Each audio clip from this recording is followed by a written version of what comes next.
Hello everyone, target with Govind के इस YouTube channel में आप सभी का स्वागत है। कैसे हैं आप सभी? जैसा कि आपने थंबनेल में हमारे देखा होगा, अभाज्य गुणनखंड विधि द्वारा पूर्णांकों के एलसीएम और एचसीएफ कैसे ज्ञात करें। तो आइए देखते हैं कैसे हम इस को हल करते हैं। सबसे पहले आपको क्या करना है, क्वेश्चन लिखा हुआ है 12, 15 और 21। इन तीनों संख्याओं को हम उनका गुणनखंड विधि द्वारा एलसीएम और एचसीएफ ज्ञात करें। सबसे पहले ये जो 12 है, 12 हम इधर लिखते हैं,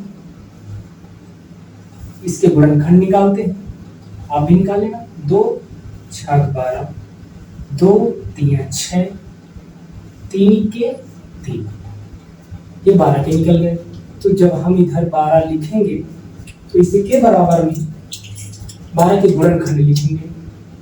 2 गुणे 2 गुणे 3।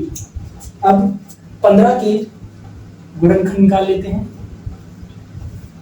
15, 3 से 3 5 15, फिर 5 से काटेंगे, 5 के 5। अब ये तो हो गया भाई 15 के गुणनखंड निकल गए। 15 के गुणनखंड निकल गए, इधर लिखेंगे हम 15। अब 15 के गुणनखंड 3 गुणा 5, ठीक। अब आ जाते हैं 21 के पास। 21 के हम गुणनखंड निकाल लेते हैं। कितने से कटेगा? 3 से। 3 7 21, 7 21 7। बहुत छोटा छोटा मैंने नंबर लिया है, आपको बेहतरीन समझ में आएगा। तो अब हम 21 को भी इधर लिख लेते हैं। 21 के गुणनखंड 3 गुणा में 7। अब क्या करेंगे हम? एलसीएम और एचसीएफ इन दोनों को निकालेंगे। कैसे निकालेंगे? हमने तो गुणनखंड निकाल लिया, क्या हो गया सवाल? नहीं। अब आगे देखिए, इसका मैं सबसे पहले एचसीएफ निकालता हूं। एचसीएफ सबसे पहले मैं इसका एचसीएफ निकालता हूं। एचसीएफ हाईएस्ट कॉमन फैक्टर, ठीक। एचसीएफ निकालने के लिए क्या करते हैं?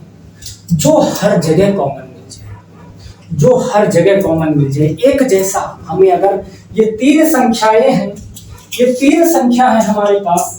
एक संख्या है 12, एक है 15 और है 21। इन तीनों के जो गुणनखंड हमने निकाले हैं, उन गुणनखंडों में जो कॉमन मिल रहा है, जो संख्या एक जैसी दिख रही है, उसी को ले लेंगे और यहाँ लिख देंगे। वही हो जाएगा आपका एचसीएफ। तो देखते हैं कहाँ क्या मिलता है। यहाँ तो देखो हमको 3 मिल गया, यहाँ भी 3 मिल गया और यहाँ भी 3 मिल गया। मतलब ये जो 3 है हर जगह मिल रहा है, तो यही आपका क्या हो जाएगा? एचसीएफ। क्या हो जाएगा? एचसीएफ।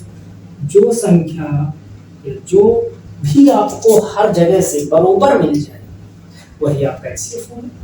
तो ये क्या हो जाएगा? आपका एचसीएफ, ठीक। अब एलसीएम कैसे निकालेंगे? LCM lowest common least common multiple. Least common multiple कैसे निकालेंगे? अब तीनों संख्याएं हैं, इनके गुणनखंड लिखे हुए हैं। अब हमने पिछली वीडियो में बताया था कि जो सबसे ज्यादा बार आए, जो सबसे ज्यादा बार आए, वही आपको यहां लिखना है। अब देखिए, 2 बार है, सबसे ज्यादा बार आए हैं। और भी कहीं है? नहीं है। तो 2 को हम लिखेंगे 2 बार। 2 को हम 2 बार लिखेंगे। उसके बाद जो 3 है, यहां पर 1 बार आया है, यहां पर भी 1 बार आया है, यहां पर भी 1 बार आया है। तीनों जगह 1 बार आया है, तो हम 1 ही बार लिखेंगे इसको। 3 को हम 1 ही बार लिखेंगे। अब देखो, वहां गुणनखंड खत्म हो गया। अब यहाँ जाते हैं 5।